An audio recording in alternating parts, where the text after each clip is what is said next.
This is 5 things I love and 5 things that I hate about our AMG C63s. Now, on the odd occasion, I like to have my dessert before dinner, and today is one of those days, so we're going to get straight in with the 5 things that I love, and then we'll talk about 5 things that I don't necessarily love. Let's do it.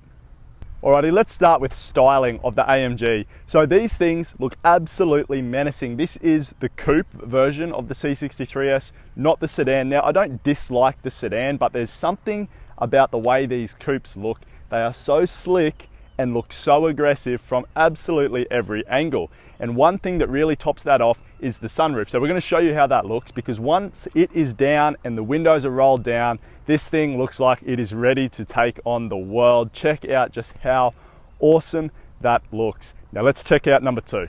Moving to the interior of the car, this is the second thing I absolutely love about the AMG C63s. Now, you'd expect nothing less from Mercedes, but what you get when you sit in the interior of this car is a gorgeous wood grain center console, and in this car in particular we have this gorgeous red leather, but there's something about the way that they've designed the dash with this almost wave-like curve to it, that when you sit inside this car you feel like you are someone really, really special. And going back to the sunroof, when you are in the car and you put this down, the windows down, it's such an open air experience.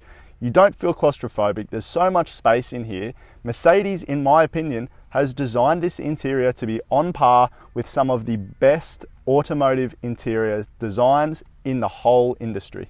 All right, number 3, this is the third thing I love about this car. Now, when you buy a sports car, you perhaps don't expect to get the best practicality, the most storage space, but what Mercedes have done is they've gone ahead and they've given you absolutely all the storage you could ever need. Now, a lot of that comes from the fact that this car is the same shell as their C200, their C300, and the rest of the C-Class line. So naturally, you get all the storage that you get in those cars. Now, we've got a few bits and pieces from Mercedes in here, but if you come up and take a closer look, you'll see that there is plenty of room. Now, where that is not true is the rear seats of this car. Now, the rear seats are there, they exist, but if you are 5'11" or over like me, you're definitely not going to want to be sitting in there riding around in this car.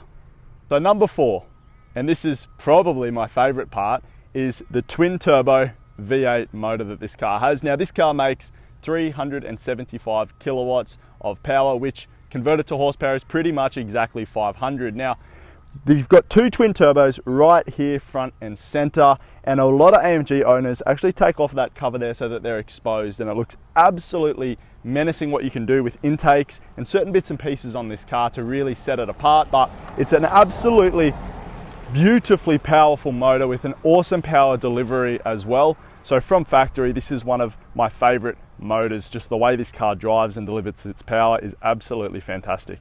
5th thing that I love about this car is the exhaust. Now, I'm not going to do too much talking, I'm going to let it explain itself, but there is a little button in the interior that you can push to open and close the valve, which I'll show you now. But when this thing's open, oh man, does it sound good. Take a listen.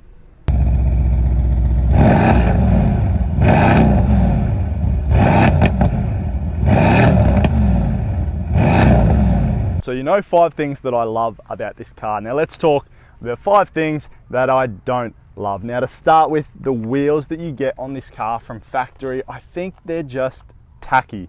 Now, that's my opinion. You may disagree, but I think when you're spending $100,000 on a car, you want something a little bit nicer than this. And I think personally for me, it's just this silver rim around the edge that really just makes the wheels look a little bit strange. And it may be an easy fix. You can always just go and replace the wheels for, you know, not too much money, but at the end of the day, I would like to get something nicer than that from factory. So Mercedes, see what you can do.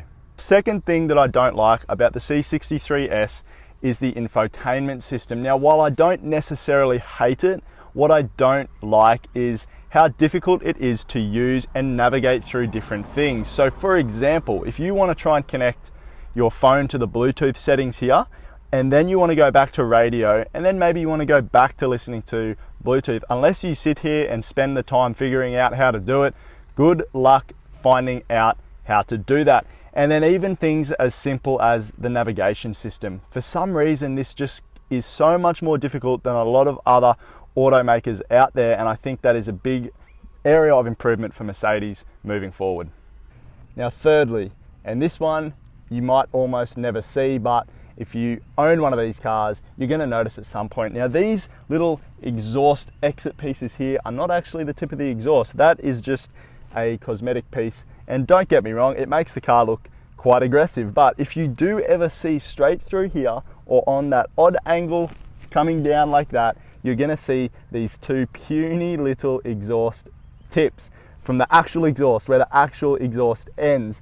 And for some reason it just gets on my nerves, and again, that's my opinion, but it's such an aggressive car and it sounds so good, but the little tiny exhaust tips in there really just put me off. So the fourth thing that I don't like about the C63s is the audio in this car. Now it's not terrible, but again, when you're paying $100,000 for a car, especially a Mercedes, you'd expect the audio to be better. Now I've been in a C200, which is essentially the same shell as this car, and the audio in that car is far better than what it is in here. Now when you do eventually figure out how to work your way through the infotainment system, if you want to really blast the music and enjoy the music, as you get louder, the quality seems to just disappear after a certain point. Now that's disappointing because Mercedes has really good audio systems in a lot of their other cars, and I'm just not sure why it's not continued in the C63s. And it's not just this car, because we have had a previous C63s and noticed the same thing. So that's number 4. So there you have it, 5 things I love and 5 things I don't love about our AMG C63s. Now if you liked this video, make sure you do give it a like, leave us a comment, what car do you want to see us do next. Make sure you subscribe, awesome things coming. Thanks for watching.